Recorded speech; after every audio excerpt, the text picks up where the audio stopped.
महामंडळ मार्फत बाल साहित्य संमेलन आयोजिले आहे।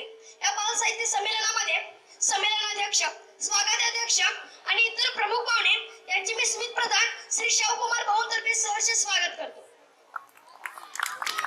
या संमेलनाचा एक भाग म्हणून आदरणीय सोनालीताई नवांगुळ यांची मुलाखत घेण्याची संधी संयोजकांनी आम्हाला प्राप्त करून दिली, त्याबद्दल संयोजकांचे हार्दिक आभार। केवळ प्रसिद्ध लेखिकाच नव्हे तर प्रसिद्ध सूत्रसंचालिका, अनुवादिका आणि पत्रकारिता अशी ज्यांची ख्याती आहे अशा त्या सोनालीताई आज आपल्या सोबत आहेत। ताई, तुमचं स्वागत। धन्यवाद। तुम्ही प्रत्येकानेच आपापलं नाव सांगा म्हणजे मुलाखत कोण घेतंय ते सुद्धा कळेल। नमस्कार, माझं नाव शावली चौघे। माझं नाव वैष्णवी कांबळे। नमस्कार, माझं नाव स्मित प्रधान। माझं नाव निकिता मोरे। ताई, तुमच्या बालपणीच्या काही आठवणी सांगा। ओके, आता बालपणीच्या आठवणी म्हटल्यावर इतक्या गोष्टी मनात येतात खरं तर, पण आता तुम्ही सगळे इथे बसला आहात आणि तुम्ही इतक्या छान संमेलनात सामील आहात। खूप वेगवेगळ्या शाळांची मुलं एकत्र आहेत इथे। मी आले तेव्हा खूप वाजंत्री वाजत होती इथे आणि बहुधा ग्रंथदिंडी आली असावी। सगळं वातावरण खूप असं सणाचं होतं, म्हणजे दिवाळीचा जसा माहोल असतो तसा इथे सगळीकडे माहोल होता आणि या सगळ्या शाळा एकत्र होत्या। तेव्हा मला आठवण एकाच गोष्टीची येत होती आणि मी गाडीतून बरोबर येताना जे गटशिक्षण अधिकारी पूर्वी होते त्यांच्याशी गप्पा मारताना मी त्यांना हेच म्हटलं की हा माहोल जो आहे ना इथे तुम्ही सगळे अनुभवताय तो मी अनुभवलेला नाहीये। ही एकच गोष्ट माझ्यासारखी लक्षात येते, कारण की ज्या वयात आपले गमती सुरू होतात, म्हणजे चौथीत असताना मी मराठी शाळेतच होते आणि आमच्या 32 शिराळ्यामध्ये ती एक छोटीशी शाळा होती आणि ती शाळा एका म्हणजे अशीच दगडी बांधकाम असणारी शाळा होती आणि खूप मजा यायची। आम्ही एकत्र शाळेत जायचो, लवकर उठायचं। 26 जानेवारी 15 ऑगस्टचा तो एरवी आम्हाला युनिफॉर्म नव्हता त्यावेळी, त्यामुळे त्या दिवशी फक्त निळा पांढरा घेऊन किंवा पांढरा ड्रेस घालून शाळेत जायचं, तर या सगळ्याची फार गंमत वाटायची। पण मला एक दिवस चौथीत असतानाच मी एका स्पर्धेत भाग घेतला होता आणि त्याची तयारी करण्यासाठी म्हणून आई बाबांना गोड गोड बोलून घरी राहिले। शाळा बुडवायची हौस असते ना आपल्याला, तशी घरी राहिले आणि बैलगाडीशी खेळताना बैलगाडी पाठीवर पडली आणि तेव्हापासून मला चालता येणंच बंद झालं। आणि मला असं वाटतं की मला आता तुम्हा सगळ्यांना बघून जे मी मिस करते ते कदाचित मी शाळेत असते तर मी तुमच्यासारखी अशी एकत्र कुठचा तरी कार्यक्रम बघत असते, कधीतरी सूत्रसंचालन करत असते, कधीतरी खेळत असते, कधीतरी बक्षिसं घेत असते। तर हा अनुभव मला का आला नाही याचं मला राहून राहून आता खूप वाईट वाटतंय, कारण की शेवटी तुम्ही घरातून उमऱ्यातून बाहेर पडता आणि मग तुम्ही रस्ते बघता, झाडं बघता, आजूबाजूला चालणारी माणसं बघता, दुकानं बघता, पाऊस बघता, कडाक्याचं ऊन पाहता, हे सगळे ऋतू तुम्हाला दिसत असतात। आजूबाजूचे शिक्षक असतात, मित्रमैत्रिणी असतात, त्यांच्याशी वाद होतात, आपण शिव्या देतो, भांडणं करतो, खूप खूप दिवस एकमेकांशी बोलत नाही, त्याची सुद्धा एक गंमत असते अबोलेची। तर हा कुठलाच भाग मला अनुभवता आलेला नव्हता आणि मी जेव्हा पडले तेव्हा मला पूर्णपणे चालता येईन असं झालं आणि लघवी संडास सुद्धा कळायचं बंद झालं, कारण मला झाली होती स्पायनल कॉर्ड इंजुरी, ज्याच्यामुळं माझ्या मेंदूचा आणि हे जे असतात मज्जारज्जूंचा संपर्क तुटला होता। तर त्यामुळे घरातून रोज बाहेर जाणं शक्य नव्हतं। कोण उचलून नेणार, मग ओले कपडे झाले तर पुन्हा कुठे बदलायचे आणि मला खूप लाज वाटायची की माझं सगळं असं झालंय आणि इतर सगळे किती छान आहेत, मस्त शाळेत जातात, चालतात, सुंदर दिसतात, ते उड्या मारतात, त्यांची उंची वाढते आणि आपणच फक्त 4 भिंतीत बसलेलो आहे, याचं मला खूप वाईट वाटायचं। पण आता तुम्हाला सगळ्यांना बघून आणि मजा करताना बघून मला असं वाटतं की मी माझं जे गमावलेलं बालपण आहे या गमतीचं ते मी अनुभवतेय, तर हेच मला आता आठवतंय। ताई, मग तुमचं शिक्षण केव्हा आणि कुठे झालं? एकतर मला खूप आवडतं की तुम्ही खूप साधे साधे सोपे सोपे प्रश्न विचारताय आणि दुसरी गोष्ट म्हणजे जनरली खूप जड शब्द वापरून मुलाखत घ्यायची आणि मोठी मोठी वाक्य करायची, हे सगळे मोह तुम्ही टाळताय, याचा मला खूप आनंद झाला। सुरुवात करताना पण तू तशी छान केली होतीस। तर शाळेचं असं झालं की मी 1 वर्ष हॉस्पिटलमध्ये होते, कारण मला कुशीवर पण वळता येत नव्हतं. मग तिथे त्यांनी खूप व्यायाम मुंबईत करून घेतले आणि त्या हॉस्पिटलची खूप चांगली आठवण मला आहे. एरवी असं असतं की हॉस्पिटल म्हणजे आपल्याला नकोसं वाटतं ना, पण ते सगळे एखादी जागा नकोशी असली तरी ती कशी सुंदर करायची ना, ते त्या माणसांवर अवलंबून असतं. तर ती हॉस्पिटल ही माझ्यासाठी खूप चांगली आठवणीची आणि सुंदर जागा आहे, जिथं हळूहळू मला बसता यायला लागलं. आणि तुम्हाला माहितीये माझं सेन्सेशन गेलं होतं, त्यामुळं मला सेन्सेशन जाणं म्हणजे काय माहितीये, संवेदना जाणं. तर याचा अर्थ आहे की मला कमरेखाली काही कळत नाही, त्यामुळे चिमट्या काढल्या, गुदगुल्या केल्या तरी मला लक्षात येत नाही. आणि त्यामुळे झालं होतं असं की मी हॉस्पिटलमध्ये असताना मला तिथल्या सुद्धा शाळेत जाता येत नव्हतं, कारण मला खूप मोठे बेडसोर झाले होते. आपल्याला कळलं आणि दुखलं ना की आपण चटकन डास आला, आपण हात झटकतो, काहीतरी चावायला लागलं तर आपल्याला कळतं ना. तर मला या गोष्टी कळतच नाही, त्यामुळे मी जेव्हा कुठे फिरायला जाते आणि तिथे खूप डास असतात तेव्हा मी सारख्या पायावर थापट्या देत असते, कारण डास चावलेले मला कळणार नाहीत. तर त्यावेळी मला पाठीमागच्या भागात जिथे आपण बसतो त्या सीटला, खुब्याला इतक्या मोठ्या जखमा झाल्या की एक हातरुमाल बिटायडीन मध्ये बुडवून ते खोबणीत भरता येईल. तर त्यामुळे मला तेव्हा शाळेतच जाता येणं शक्य नव्हतं. मग तिथले सिस्टर्स आणि डॉक्टर्स येऊन मला काही काही गमती सांगायचे, काही काही शिकवायचे, विचारायचे. आणि जेव्हा मी शिराळ्यात परत आले तेव्हा शाळेत जाण्याची काही माझं धाडसच नव्हतं. एक तर मला 2च तास फार तर बसता यायचं आणि मला असं वाटायचं की आपल्याला हसतीलच सगळे. मग जेव्हा हळूहळू मग मी 5वी 6वीला असं झालं की शिक्षकांनी येऊन घरी माझी परीक्षा घेतली. मग 7वीत आम्ही असं ठरवलं की शाळेत गेलं पाहिजे. आणि मला बाबांच्या शाळेतल्या एका शिपायानं सायकलवर बसवून उचलून तिथपर्यंत नेऊन शाळेत नेलं. पण मला जेव्हा असं उचलून नेत होते ना तेव्हा सगळी मुलं मुली अशी बघत होती, कोणी चुकचुक करत होतं, कोणाला आणखी काय वाटत होतं. त्याच्यामुळे मला आणखी घाणघाण वाटली स्वतःविषयी. असं वाटलं की आपण प्रदर्शनातली हसण्याची आणि बघण्याची गोष्ट आहे. त्यावेळी आता जसं मी हे मोकळेपणानं म्हणजे आपल्याला जे दुखलं, खुपलं, लाज वाटली, अपमान वाटला, चूक झाली, आता जे मोकळेपणानं बोलता येतं तेव्हा तसं अजिबात बोलता येत नव्हतं. त्यामुळं तिथं मी कशीबशी जाऊन बसले. मला पहिल्या बेंचवर उचलून बसवलं होतं आणि मग नंतर असं झालं की मला असं वाटलं की मागच्या बेंचवरचे कुणीतरी कुजबुज करतायत मुली. तर मी ऐकलं तर मला असं लक्षात आलं की माझे कपडे ओले झाले आणि लघवीचा एक ओघळ पहिल्या बेंचवरून शेवटच्या बेंच पर्यंत गेलाय आणि त्या मुली म्हणतायत की लघवी सुद्धा स्वतःची स्वतः करता येत नसेल तर शाळेत तरी कशाला यायचं, शिक्षकांची मुलगी आहे म्हणून हिला इथं बसू देत आहेत. तर मला इतकं कसं तरी झालं की मी आईबाबांना सांगितलं की मी आता परत कधीच शाळेत जाणार नाही. खरं तर ते शिक्षक खूप चांगले होते आणि त्या मुलींचा सुद्धा काही दोष नव्हता ना. ही नवीन गोष्ट आहे त्यांच्यासाठी, जशी माझ्यासाठी नवीन आहे. समजा मला बोलता येत असतं मी ते बोलून करेक्ट केलं असतं, पण त्यावेळी आपण आपली बाजू समजवण्याची सुद्धा ना ताकद असावी लागते, धाडस असावं लागतं. आणि स्वतःबद्दल लाज वाटते, ती लाज नको असायला पाहिजे, तर आपल्याला बोलता येतं. तर त्या दिवशी मग मी सांगितलं आई बाबांना आणि मग मी परत कधीच शाळेतही गेले नाही आणि कॉलेजलाही गेले नाही. पण घरी राहून मी सगळा अभ्यास करायचे. मी एकटी असायचे, माझे आई बाबा शिक्षक असल्यामुळे ते शाळेत गेलेले असायचे, धाकटी बहीण शाळेत गेलेली असायची आणि मी मोठ्या मोठ्यानं वाचत बसायचे. कुठचाही अभ्यास असला, इतिहास असेल, गणित सुद्धा वाचायचंय.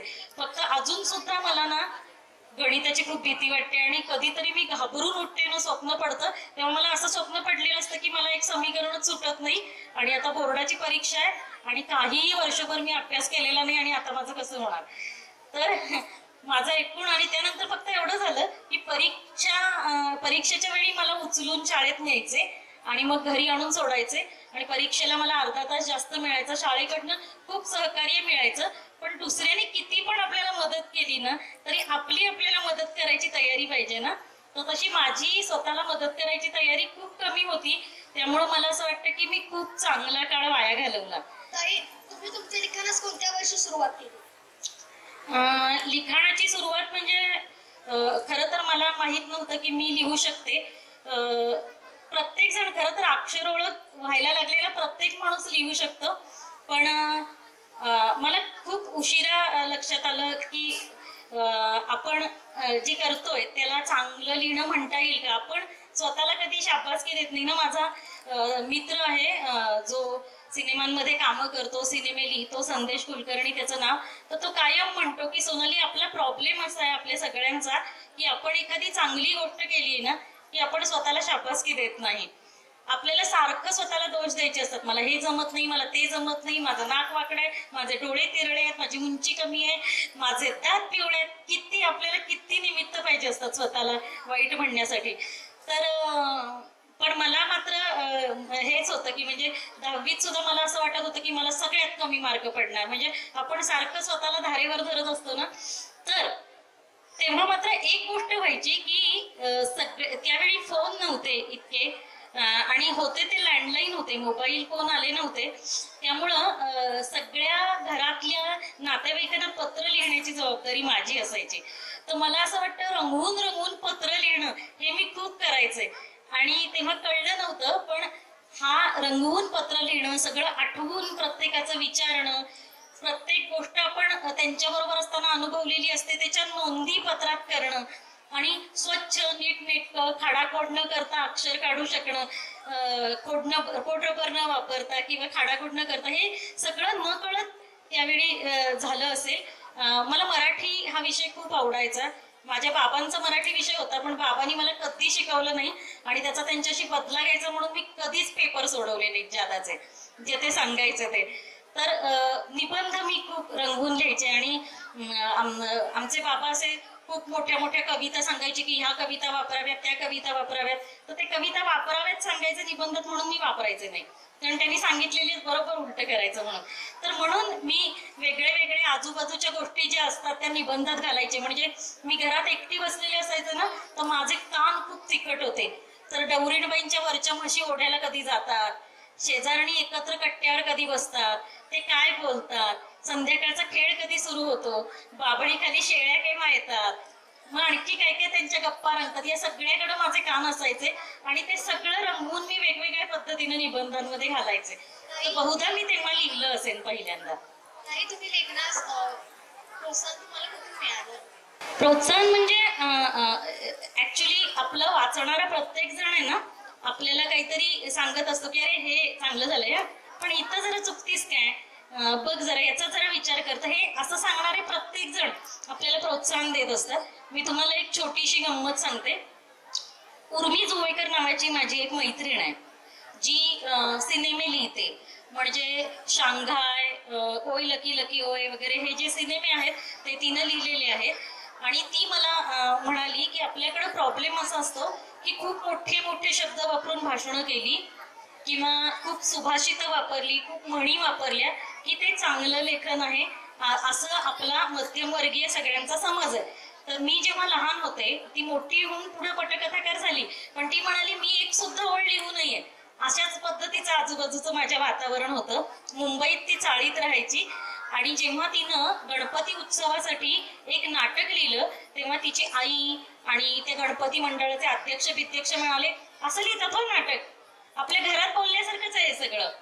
नाटक लिहायचं म्हणजे कसे असे फरडे संवाद पाहिजेत, गोष्ट लिहायची म्हणजे कसं असं भरपूर वर्णन पाहिजेत. हे काय तू उन्हाला नुसतं ऊनच म्हणतीस, आणखी काही म्हणतच नाहीस. तर ती मला असं म्हणाली की तेव्हापासून मी लिहिणंच बंद केलं, कारण आपल्या जगण्यापेक्षा आपलं लिहिणं वेगळं असायला हवं, आणि ते वेगळं असतं असं मला सतत सांगितलं गेलं. आणि त्यामुळं मला लिहायची खूप भीती वाटत राहिली. तशी मला पण लिहायची खूप भीती वाटायची. आणि मी जेव्हा कोल्हापुरात आले ग्रॅज्युएशन झाल्यावर 2000 साली, तेव्हा 2000 ते 2007 मी एका संस्थेमध्ये सोशल वर्कर म्हणून काम करत होते. आणि तिथला सगळा पत्रव्यवहार सांभाळणं, वेगवेगळ्या लोकांशी बोलणं हे करत होते. पण 2007ला मी असं ठरवलं की आपण पुढे संस्थेत राहायचं नाही आणि बाहेर पडायचं. तर त्यावेळी उदय कुलकर्णी नावाचे एक ज्येष्ठ पत्रकार आहेत कोल्हापुरातले, ते आणि त्यांची मित्रमंडळी यांनी मला सांगितलं की तू पड बाहेर. पण मी बाहेर पडल्यावर करायचं काय हे मला अजिबात माहित नव्हतं. तर उदय काका मला म्हणाले, तुझी पत्र लिहिलेली मी पाहिली आहे आणि तुझ्यामध्ये काहीतरी आहे, कदाचित तू लिहू शकशील, कदाचित तू आणखी काही करू शकशील, आपल्याला माहित नाही, पण तू प्रयत्न तर करून बघ, आता तू ठरवू नको की काय करायचंय ते. आणि मला उदय काकांचं फार हसू येत होतं, की असं 1-2 पत्र लिहिली म्हणून चांगली कोणाला काही लिहिता येतं होय. आणि उगीच आपल्यावर प्रेम असणारी माणसं आपल्याला चढवत असतात आणि खोटा खोटा आत्मविश्वास तयार झाला तर जगात आपल्याला सगळे हसतील असं मला वाटत होतं. पण हळूहळू मी लिहायला लागले. पण मला काहीच माहित नव्हतं खरोखरी, कारण मला सारखी भीती वाटत होती की मी तर शिराळ्यात राहिलेली, खेडेगावात राहिलेली, त्यात आणि बाहेरचं जग कधीच नाही पाहिलं. मी वर्षातून एकदा ट्रिपला आई बाबा जायचे तेव्हा त्यांच्याबरोबर बाहेर जायचे, बाकी जग तर मला माहीतच नव्हतं. लहानपणीचा खळखळणारा ओढा जिथं आम्ही 10 वेळा पडायचो, म्हशींबरोबर खेळायचो ते आठवत होतं, पण ती जुनी आठवण होती. आत्ता कसलं पाणी मला काही माहित नव्हतं. तर अशा वेळी आपण कसं लिहिणार? लिहिण्यासाठी 4 लोकांमध्ये गेलं पाहिजे ना. आणि दुसरी गोष्ट अशी की भरपूर पुस्तकं वाचलेली नाहीत आणि काही जगाचा अनुभव नाही, आणि पृथ्वी जर सपाट केली तर सगळ्यात शेवटी चालणारी मी असेन, जिला सगळ्यात कमी माहिती ती मी असेन असं मला वाटत होतं.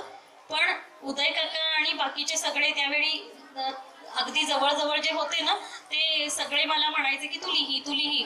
आणि लहान मूल चालायला लागल्यावर पहिल्यांदा कसं धडपडतं ना तसं मी सगळ्या विषयात धडपडायचे.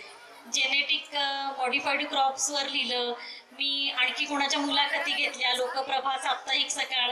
अमृता वाळिंबे नावाची एक माझी मैत्रीण आहे, ती मला म्हणाली की अगं सोनाली, तुझं घर तू किती वेगळं केलंयस, तू एकटी राहतेस कोल्हापुरात, तुझ्या घरी तू स्वयंपाक करू शकतेस, तुला संडास बाथरूम कळत नाही पण तरी तुझे ओले कपडे झाले तर तुझं तू बदलू शकतेस, तू सगळं आपलं आपलं करू शकतेस, तर या घराविषयी तू का नाही लिहित की ते घर कसं आहे.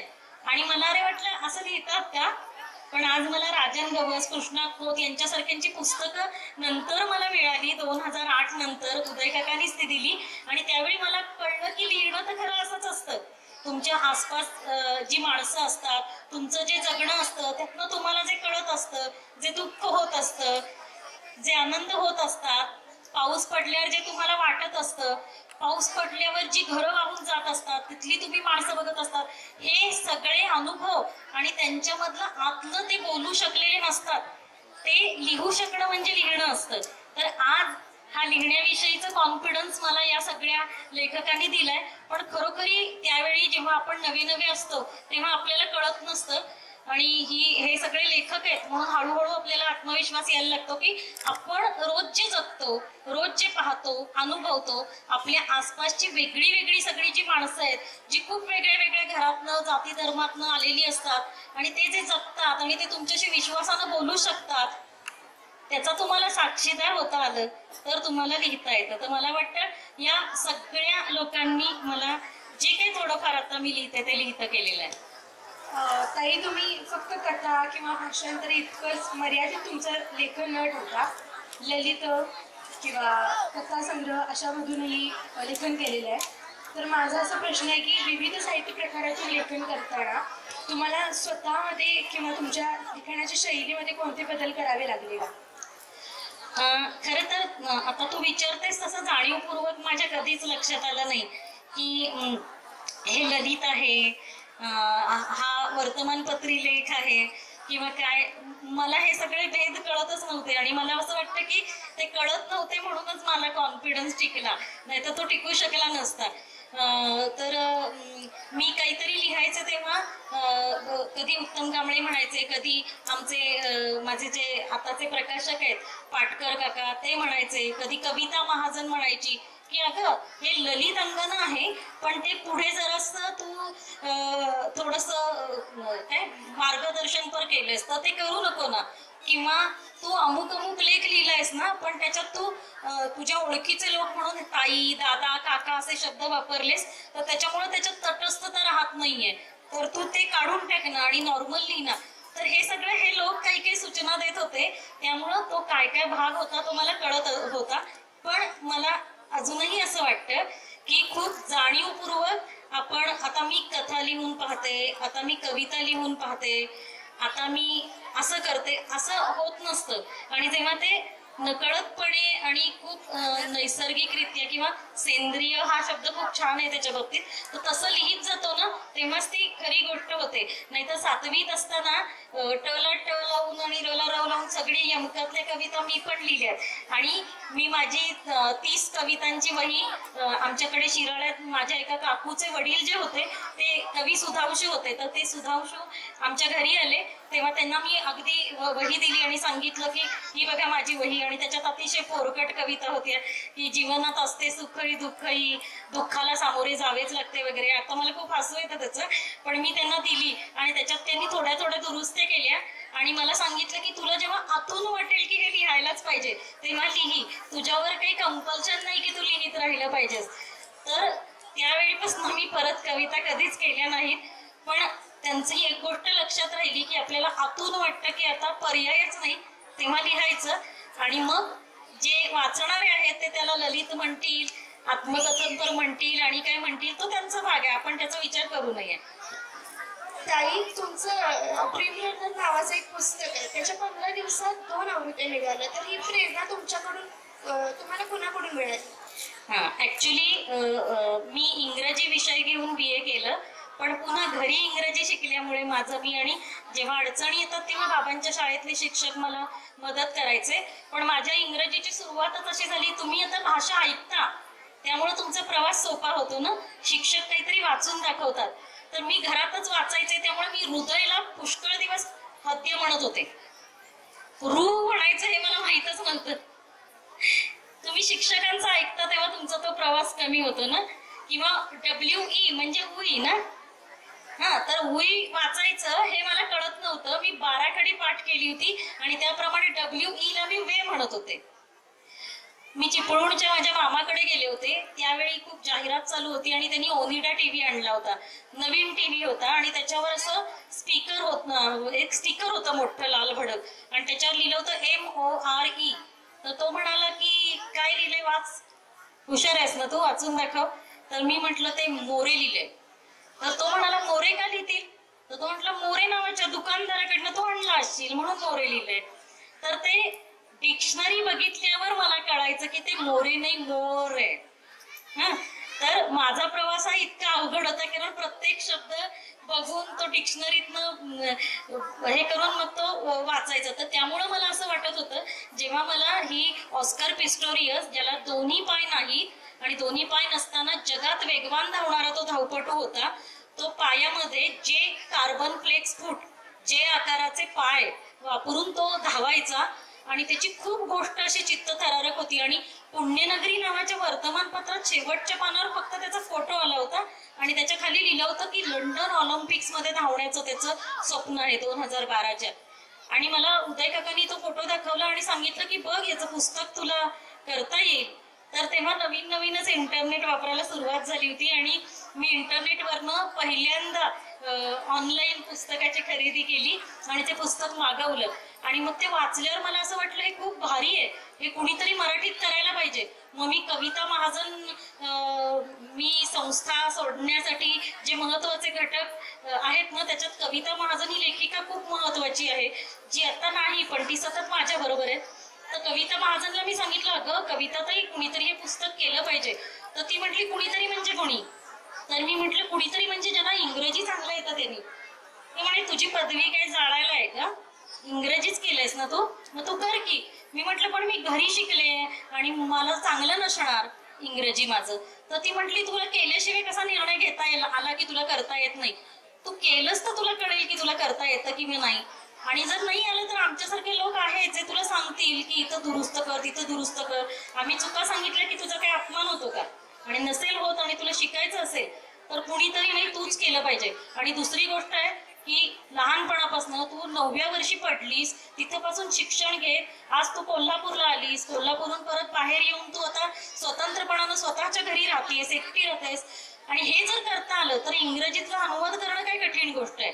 मग मी म्हटलं पण त्यांचे प्रकाशक इटलीच आहेत, इटलीचं काय करायचं. तर ती म्हटली ईमेल करायचा, तू लिही तुझ्या मराठी भाषेविषयी, मराठी भाषेतले वाचक कसे असतात ते लिही, तुला ते पुस्तक का करायचंय, तू तुझी शारीरिक स्थिती काय आहे, त्याची शारीरिक स्थिती काय आहे आणि तुला त्या पुस्तकामुळे काय मिळालं हे तू त्या पत्रात लिही आणि परवानगी माग. मग मी खरोखरी तोडकं मोडकं इंग्रजीत पत्र लिहून ते इटलीच्या पब्लिशरना पाठवलं आणि ऑस्कर पिस्टोरियसनं मला परवानगी दिली आणि मग मी ते मराठीत केलं. तुम्ही त्या पुस्तकाला ड्रीम रनर असं का नाव दिलं? पहिल्या पुस्तकाचं नाव ब्लेड रनर होतं, कारण पायात जे त्याच्या जे नावाचे पाय होते ना ते ब्लेड सारखे होते आणि ते असे ब्लेड सारखी हवा कापायचे आणि तो जोरात धावायचा.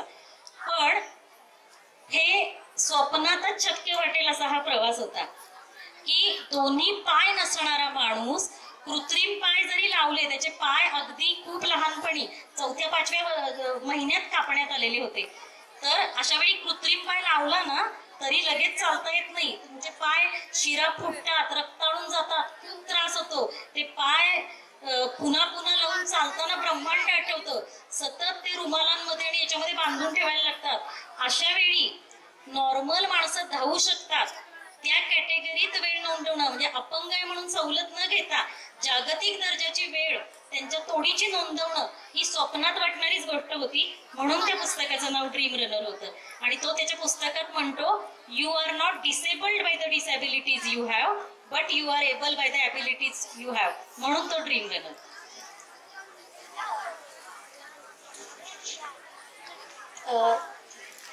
तुम्ही तुमच्या जीवनाचा असा एक प्रवास केलाय की तो सगळ्यांना प्रेरणादायी आहे आणि तुम्ही आमच्याशी मन मोकळेपणाने बोललात त्याबद्दल तुमचे आभार आणि सर्व लोकांनी आम्हाला सहकार्य केल्याबद्दल तुमचे आभार.